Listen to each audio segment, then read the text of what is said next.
All right, now we're going to get moving into the progressive movement. So, causes of the progressive movement include economic exploitation of general workers and formation of trusts and monopolies, political corruption of those political machines to maintain their power through bribes and voter intimidation, child labor, poor living conditions, consumer protection, race, gender, ethnic inequality. All of those are forms of social injustices. So who were the progressives? They were Protestant church leaders. These were really diverse groups. Everybody had their own reform that they were pushing, and loosely linking them was a belief that society badly needed changes and that government was the proper agency for correcting those social and economic ills. So, as I said before, you've got your Protestant church leaders, your African Americans, your union leaders, and your feminists. Now, your urban middle class, most progressives were in the middle class. They were middle class men and women who lived in cities. Your doctors, your lawyers, your ministers, storekeepers, office workers, middle managers, stuff like that. As for religion, Protestant churches preached against vice, so sins, ills of society. They taught a code of social responsibility, like caring for the less fortunate, and an insistence on honesty in public life. Most were native born, like meaning in the United States, and they tended to be older stock Americans, meaning that their families weren't recent immigrants. So in the different party leadership, they demonstrated a vigorous style of political leadership that had been lacking from national politics during the Gilded Age. So the Republican Party, for example, had Theodore Roosevelt and Robert La Follette. The Democratic Party, on the other hand, had William Jennings Bryan and Woodrow Wilson. During this time, we also see a rise of pragmatism, which rejected laissez-faire economics as impractical. A focus on rugged individualism no longer seemed viable in a modern society with impersonal corporations. So Charles Darwin wrote in his Origin of Species the concept of evolution, and William James and John Dewey focused on this pragmatism where truth was defined, and they argued that good and true could not be known in the abstract as fixed and changeless ideals.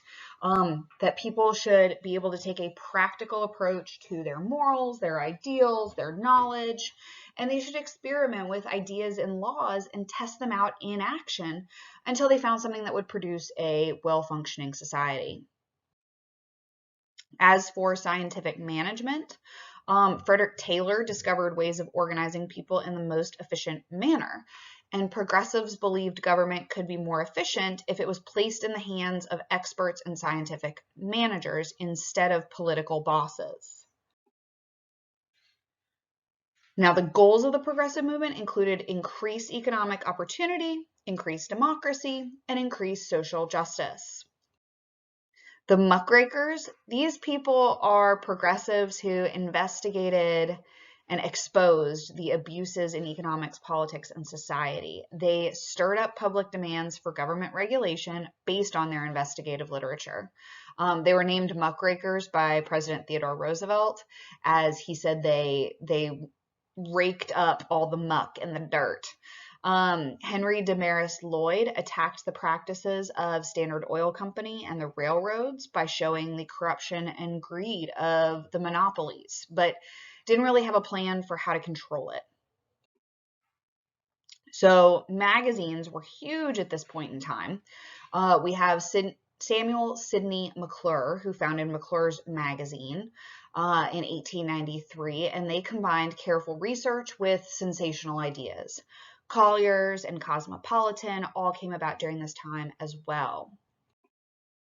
As for books, we have Jacob Riis, who was a photojournalist who took pictures of how the other half lives, focusing on the poor and disadvantaged, which you can see pictured in the top right. Those are boys sleeping in essentially an alley. Lincoln Steffens described in detail the corrupt deals that characterize big city politics. Theodore Dreiser focused on avarice and ruthlessness of industrialists. And Frank Norris wrote about tyrannical power and just basic overall corruption. So the popularity of Muckrakers started to decline after 1910. Writers found it harder and harder to top the sensationalism that they had written about. And publishers were expanding, and they faced economic pressures from banks to tone down their treatment of businesses.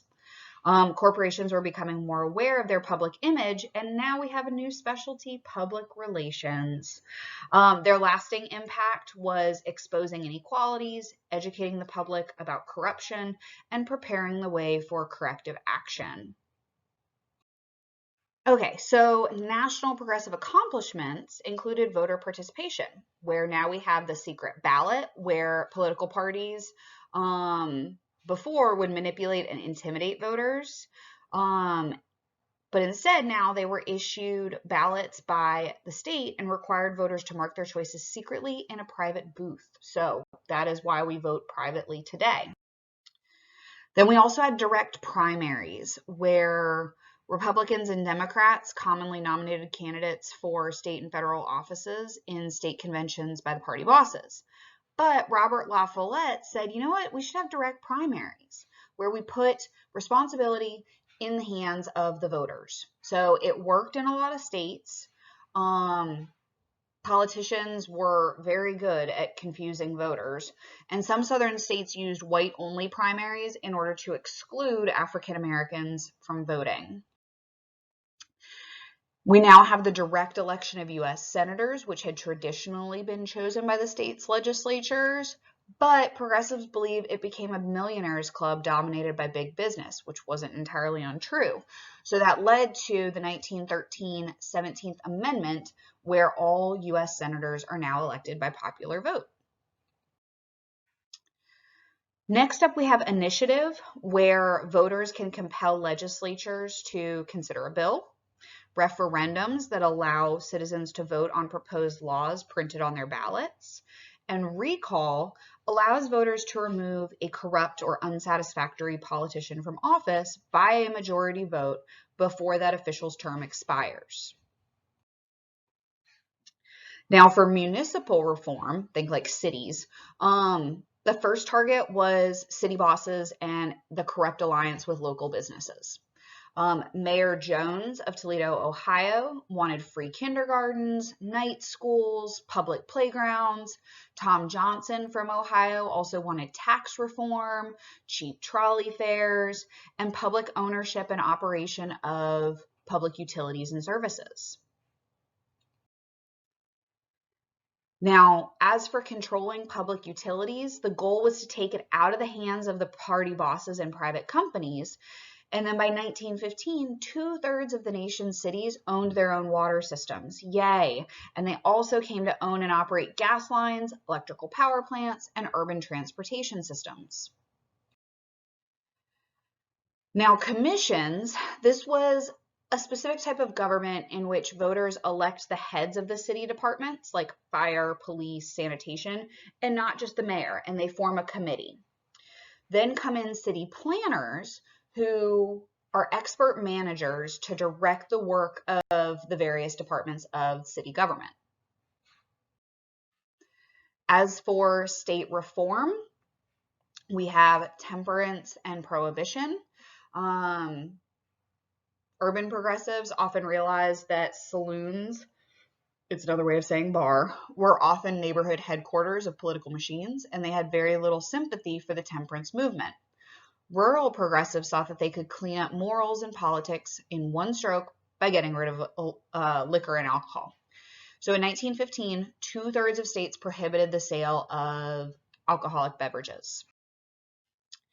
As for social welfare, we have settlement houses like Jane Addams's Hull House, Florence Kelley, focus on better schools, juvenile courts so that juveniles aren't charged as adults, liberalized divorce laws so women can actually file for divorce, safety regulations for tenements and factories, and they fought for a system of parole with separate reformatories for juveniles and limits on the death penalty, because before it was juveniles were stuck in jail with full-fledged adults and could be charged with the death penalty.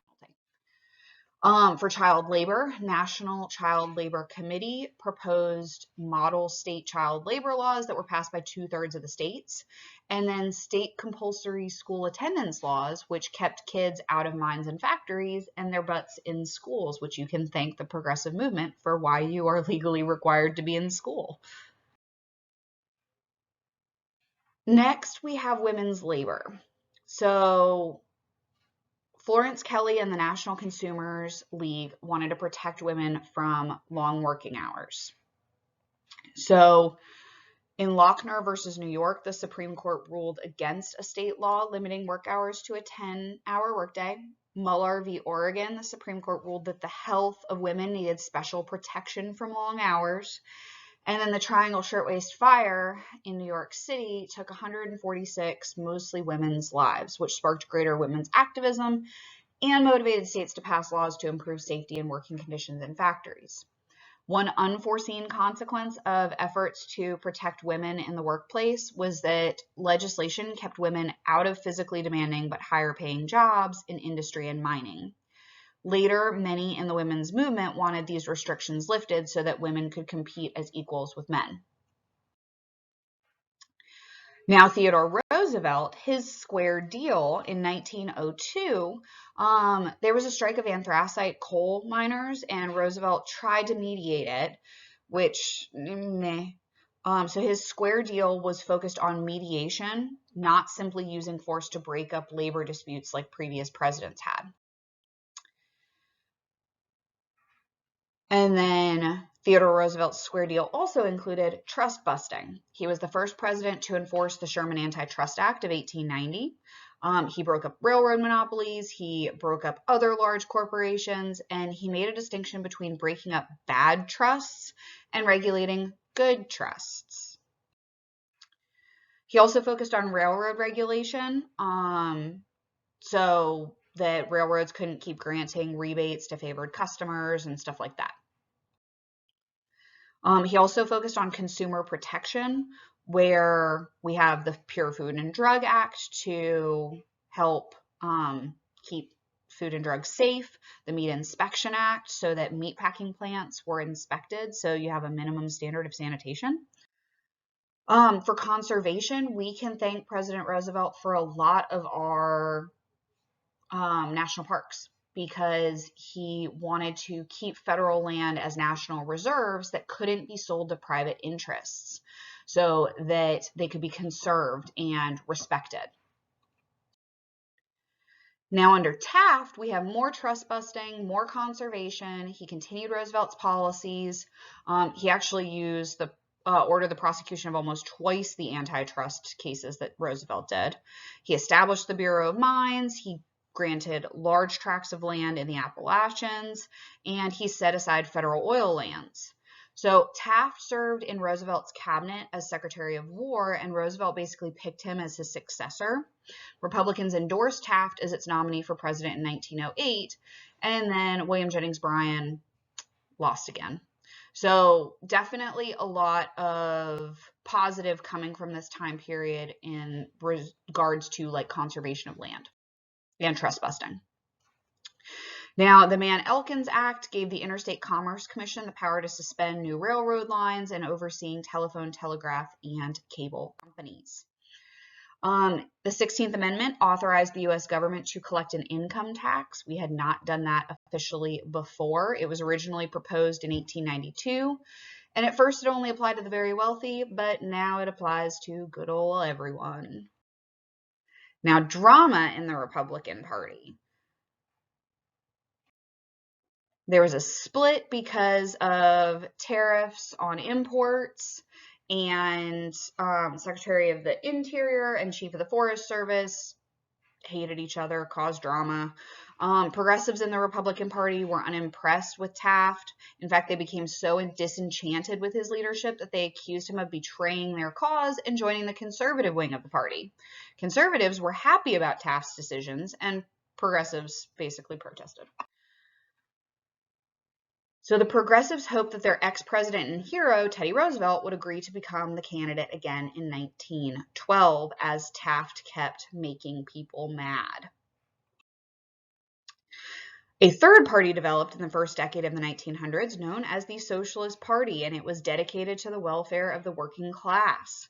It changed its name to the Socialist Party of America in 1901, and it called for more radical reforms than the progressives favored. They wanted public ownership of the railroads, utilities, and even major industries such as oil and steel. Eugene V. Debs was the party founder and candidate for president. Basically, the progressives and the socialists distanced themselves from one another. But socialist ideas that were popularly accepted included public ownership of utilities, an 8-hour workday, and pensions for employees, meaning retirement pay. In the election of 1912, you now have Taft, Roosevelt, Wilson, and Debs. Lots of stuff going on there. So Taft had very little popularity, Debs was considered far too radical, Roosevelt was calling for a new nationalism, and Wilson was calling for new freedom to limit big business and big government. Wilson won less than a majority of the popular vote, but with the Republicans split, he won a landslide in the Electoral College, and the Democrats gained control of Congress. The overwhelming support for the progressive presidential candidates ensured that reform efforts would continue under Wilson, while the failure of the Progressive Party to elect local candidates suggested that the new party would not last. But the ideas contained in Roosevelt's new nationalism of strong federal government regulations to help the people, those had a lasting influence for much of the century. Now, Woodrow Wilson grew up in Virginia during the Civil War. He became the second Democrat to sit in the White House since the Civil War, and he was the first Southerner to occupy the White House since 1850. He was idealistic, intellectual, righteous, inflexible.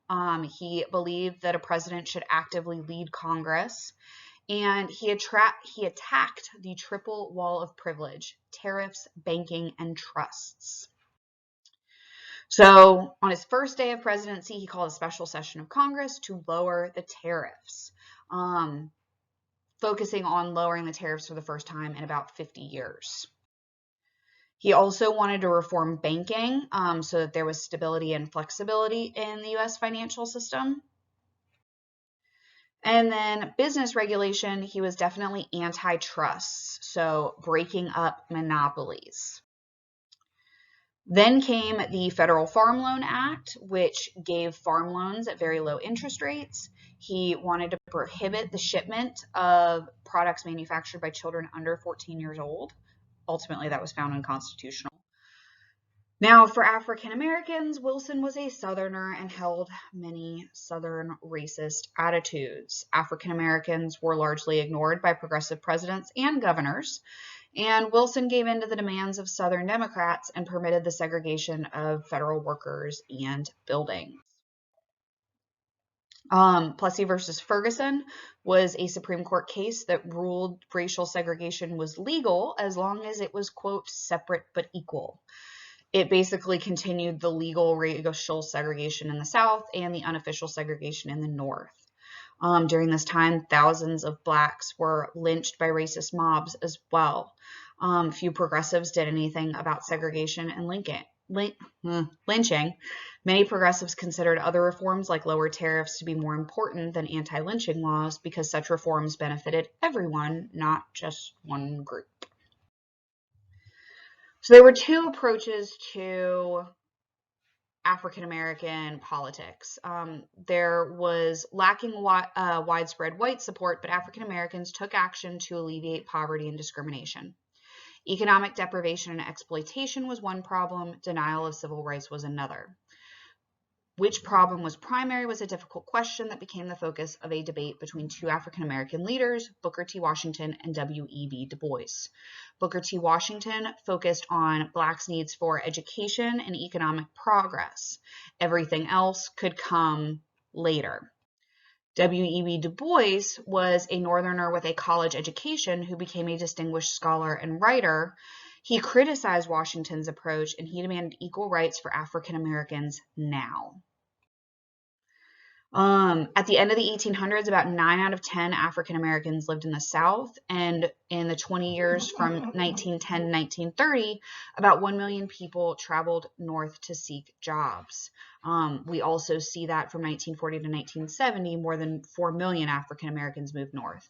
Causes of this great migration included deteriorating racial conditions, destruction of cotton crops by the boll weevil, which is a bug, and job opportunities in northern factories because white workers were drafted into World War I. The Niagara movement started this whole civil rights movement. It was a group of Black intellectuals that met in Niagara Falls, Canada, to discuss a program of protest and action. This kind of led to the National Association for the Advancement of Colored People, or the NAACP. Their mission was to abolish all forms of segregation and to increase educational opportunities for African American children. The National Urban League was also formed to help people migrating from the South to northern cities. As for women's suffrage during this time, they were arguing for the vote as a broadening of democracy to empower women. They took a militant approach with mass pickets, parades, hunger strikes. And then finally, in 1920, the 19th Amendment gave women the right to vote. Margaret Sanger was really revolutionary. She advocated for birth control education, and she developed Planned Parenthood. There was a focus on educational equality, liberalizing marriage and divorce laws, reducing discrimination in businesses, and recognizing women's rights to own property. So causes of the progressive movement include growth of industries, growth of cities, and you can see several effects listed there on the screen.